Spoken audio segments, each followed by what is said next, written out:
I'm Sean Fennessey. I'm Mallory Rubin. And we are talking about Avengers Endgame, the biggest movie of the year, and a movie that has left us with many, many questions. Hopefully we will try to at least raise those questions, if not answer them with you right now. Spoiler warning! We are about to hit you with the force of Stormbreaker. Just spoiler after spoiler after spoiler. We're going for the head. It's your choice if you want to go with us.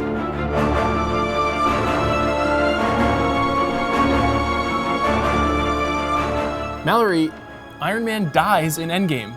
Dies. It's really sad. The most important character, the originating character of the Marvel Cinematic Universe, is dead. Is he actually dead? Is he gone for good? Do you think we'll ever see, if not this Iron Man, another Iron Man in the Marvel Universe? I think the answer to all of those questions is yes. I think that Tony Stark's Iron Man is actually gone. We said farewell. It is the perfect encapsulation of closing the door on this chapter of the MCU. It started with Iron Man, it started with Tony Stark, and it's ending with him too. We hear his hammer building the first suit in place of end credits. However, that doesn't mean that we won't get another Iron Man, you know, as I understand it, in the comic books. Which is a thing I'm gonna say 50 times today. Other people assume the mantle of Iron Man? In theory, yes. War Machine already exists. In this movie, we see an Iron Gwyneth.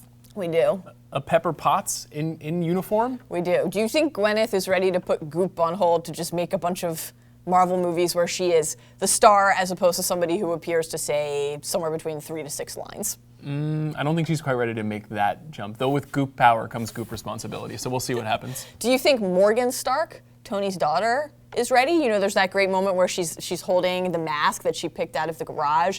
The relationship between Tony and his daughter is really one of the emotional through lines and highlights of the film. There's something very appealing there, especially given Tony's relationship with Peter and this idea of a, you know, paternal bond, father-son, father-daughter, somebody who tries to carry on his legacy for him. Now, to be clear, she's like literally 6, 5?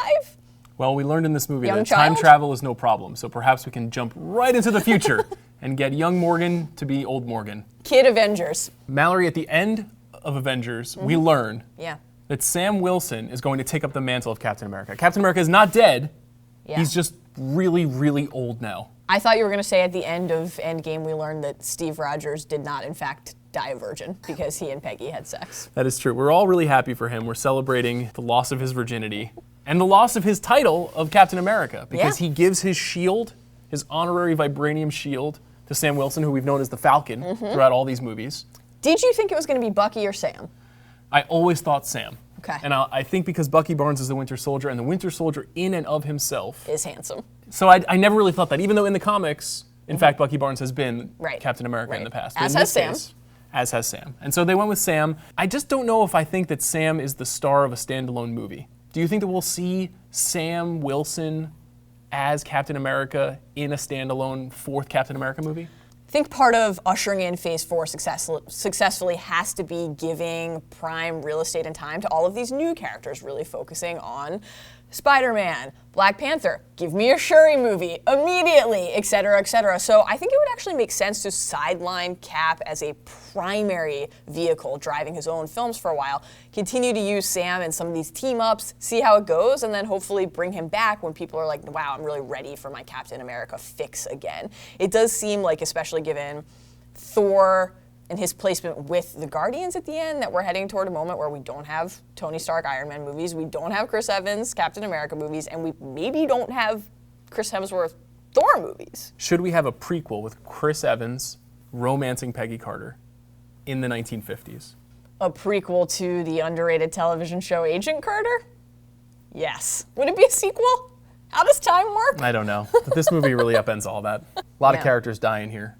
Thanos twice, Iron Man dead, Black Widow dead. I didn't see it coming, I was shocked. Gotta get the Soul Stone somehow, that's my take. They went to Vormir, they got the Soul Stone, Black Widow sacrificed herself. But we know for a fact that there's a Black Widow movie in development at Marvel. Right. Gonna be directed by Kate Shortland, supposed to be coming in 2020. Black Widow's dead! Well, couple things.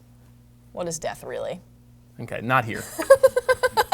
An interesting choice in the film is that The movie goes out of its way to establish unambiguously that she cannot be resurrected. That even when Hulk goes back to return people, when Iron Man eventually uses the stones to end Thanos and his family, anytime any of the magic is in play at the end, it's clear they could not bring Black Widow back. We're really supposed to think that that death was final. However, we have all of these alternate timelines and the prospects of that character being reintroduced into the universe in some other capacity, possibly. But I think the key was really the moment where her father's name was uttered, and she said, I didn't know that was his name. That seems to be priming us for the idea of getting eager to learn more about who this person was before she became the Black Widow that we know.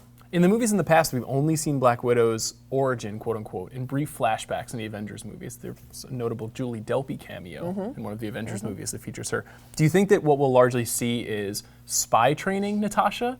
Or are we going to see little kid Natasha and spending some time with the father she never knew? What kind of a story do you want to get out of this character? Well, I think that, for me and the 47 other people who really enjoyed watching The Americans, seeing a youthful assassin in training, spy in training, I think that would be pretty compelling. Opening up a new era of somebody's life and all of these other characters that we currently have no awareness of makes more sense to me than just saying this is somebody who you already know and candidly didn't really care about. I mean, that was fine. Yeah, that was really one of the major achievements of the movie, was making the Soul Stone quest that emotionally vibrant and all-consuming when it was Hawkeye and Black Widow. I was weeping. One notable thing about this, if we do go back in time and we do get a spy in training Natasha, do you think that the movie Red Sparrow exists in that time frame? Because I feel like we already saw this movie, even though it wasn't a very good Jennifer Lawrence movie a few years ago. Well, you can't be trusted on matters of Jennifer Lawrence. That's a fair point. Nevertheless, do we need another movie like this? This is one of my big concerns. I think we always need movies about kick-ass women. Oh, who am I to argue with that?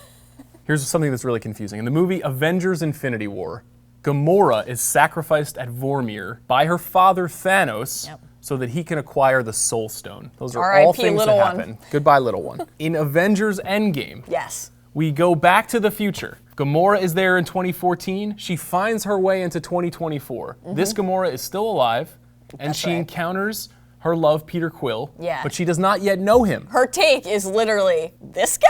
Yes. Little pudgy, kind of a dick. He looks great. Half human, half planet. GAMORA and Peter are reunited. We get GAMORA back in the story. It's obviously a different GAMORA than the one we knew, even though she's the same. Yeah, she's mean. She's much more mean to Peter. It's confusing because we want GAMORA back with the Guardians of the Galaxy. We think we're probably going to get her, but at the end of the movie, we're left unsure. Right, there's a moment as the delightful dick measuring contest, hammer measuring contest between the Chris's plays out, Chris Pratt and Chris Hemsworth, with Thor joining the Guardians, and a moment in that sequence where we see Quill, Star-Lord, looking at his monitor, and it's Gamora's face and the word searching, ... So she's not with them. He doesn't know where she is, and he is still deeply in love with her and clearly not, not much of a thinker. He has other attributes, but I don't know that he's taking a moment to reflect and say, is this my Gamora? Should I let her come to me when she's ready? I think he's probably going to go try to find her. It's a really good question. Let me ask you, as a woman in the world, if you were to go back in time to yourself 5 years ago and then be thrust 10 years into the future, would you go searching for the people that are in your future life, or would you start a new life? I told you to wait till after this for the CBD oil. Mallory, Endgame really hinges on questions of going into the past to fix the future. Does the time travel make sense in this movie? The time travel of the movie feels like one of two things is true. One, you either need to see the movie more than once to fully understand it, or two, it won't matter how many times you see it, it will just not totally make sense. I think that on the one hand, that's okay. The emotional stakes of the movie are very high. It is a love letter to this era in the MCU and to these characters who we have spent a great deal of time in and are very invested in. We literally go back in time through prior Marvel movies and revisit these iconic sequences with these characters. On the other hand, when you're dealing with a fantasy story of any variety, the rules of the universe have to make sense for you to fully engage with it and accept what happens. So one of the results of this movie, which I really enjoyed, is that you exit the theater saying, well, what mattered? What could change? Is the fact that Loki's zapping himself out of the the past New York event, when they go back to try to get the stones in New York, mean that Loki, who we have been mourning for all this time, now able to enter in a different facet of the story? If they went back and Thor got his hammer years ago on Asgard and then brings it back, does that mean that the Thor we watched doesn't have his hammer? You know, we're meant to understand, in essence, going into the past. This is what they tell us. We're gonna go very slowly here. We're here right now. Okay. If we go into the past, Endgame tells us that it will not impact what happens to us in the future, because that future is actually a part of our past. Which does not make sense to me, candidly. Because I think one of the rules of time travel, regardless of what the actual rules of any given version of time travel are, is just that there has to be consequences. Because otherwise everyone would just do it all the time, right? You just always go back and change things. So what are the confines of their mission? As we understand it, is that they will be removing stones from specific moments in time so that they can then return them to specific moments in time, thus preserving the timelines and not creating multiple flashpoints, basically, where my Barry Allen head's at. That's not Marvel, but still. I think you sorta, kinda underlined some of the problems and joys of the time travel in the movie. The whole movie hinges on traveling back into the MCU throughout history. And sometimes it makes logical sense, and other times, like when Loki slips back with the Tesseract, it starts to not make as much sense. And we just kinda have to check our brains at the door a little bit for some of this stuff to work. Likewise, we have to check our brains at the door in trying to understand what the quantum realm is.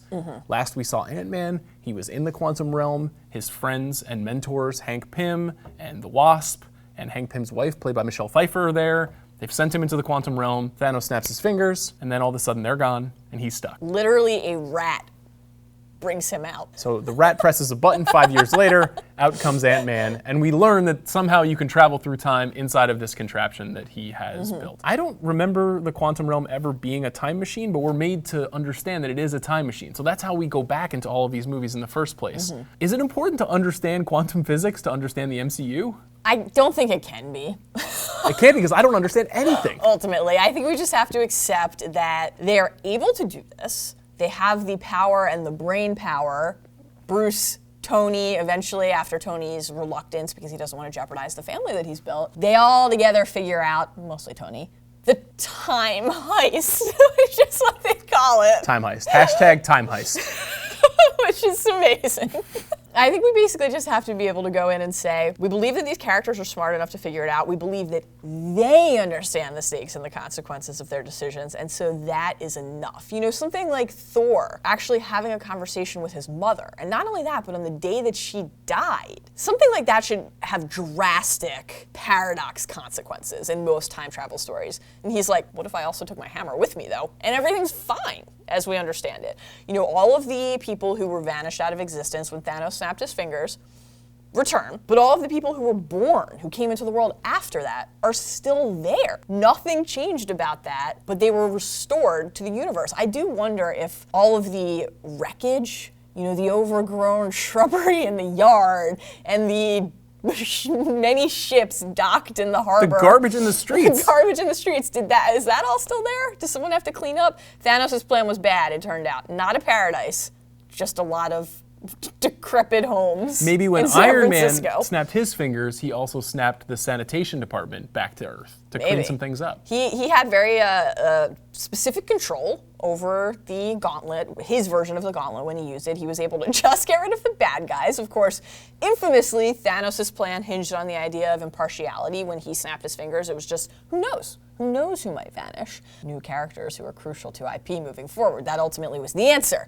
But the other thing that was interesting about the time dynamics is just, you had a moment where you're like, I don't understand how this works. Then later you get an actual visual representation of it with Bruce Banner and the Ancient One. All that time you're trying to figure out, and then at the end of the day you just sort of have a moment where you realize, we're 2 hours into this movie and I'm kind of just hanging out with Hawkeye and War Machine. Where's Spider-Man? And ultimately, when Captain America wields Thor's hammer at the end, and Iron Man sacrifices himself, and you have something like the incredible moment passed between Iron Man and Doctor Strange, where Tony says, is this the one? Is this the one of the 14 million that you told us we won? And Doctor Strange says to him, in essence, I can't tell you that, AKA, because it requires you dying, and if I tell you that, will you have the strength to make that choice? You're just so all in on the stakes emotionally of what you're witnessing that the logistics of how you got there kind of cease to matter. In conclusion, Endgame doesn't make sense. It's wonderful. In Endgame, we learn that Captain America can do more things than we suspected he could do. In this movie, he wields Thor's hammer. So dope! He ages. Yeah, super old. Significantly. And he has sex, presumably. I think so. And so the nature of Captain America comes into question. And there's a little bit of some pointy-headed questions that we have about it. I'm particularly confused about his aging process. Oh, I thought you were particularly confused about the prolonged virginity. Well, I can understand it. He's a simple man with a clear directive: save America. Were you surprised to see an aged Captain America at the end of this movie? You know, I was. I have subsequently done a little research, and you have comic book mansplained to me about the nature of the superhero serum. I found it very helpful. I was grateful for it. I was always under the impression, I have to sneeze, or do I? You just sneezed in 2024.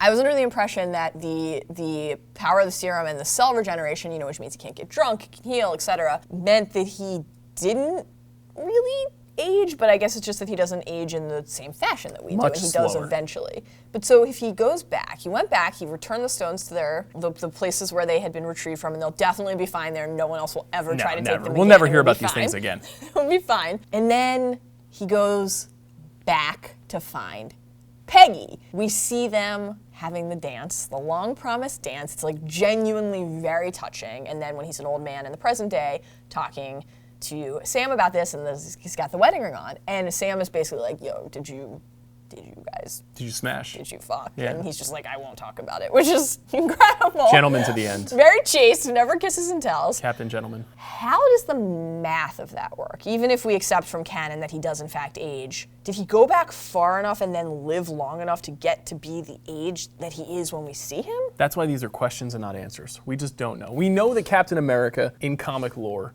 can live to somewhere between the age of 120 to 140. Okay. He's aging at a significantly slower rate. So when we see him in the film, he looks to be about 80 years old. He's really old. Yeah. Is he older than 80? No, I think that's right. So in Cap years, he's probably maybe 100, if we understand that he was born in 1920 or so, in that range. And so, is he a 105-year-old Captain America? Yes. Does he still have powers? Is he a super strong old dude? Is he like that guy in the gym who's just crushing the dumbbells even though he's in his 70s? I don't know. We literally don't know, because he gives up his mantle. You know, he gives up the desire to fight crime, to fight evil. That's interesting to think about too, because again, our understanding of the time travel is that the series of events that actually played out still would have played out, which means that this version of Steve Rogers is just like kicking it while the world is dissolving into chaos around him time and time again. Particularly fascinating to think about, given that presumably Peggy continued her work as an agent.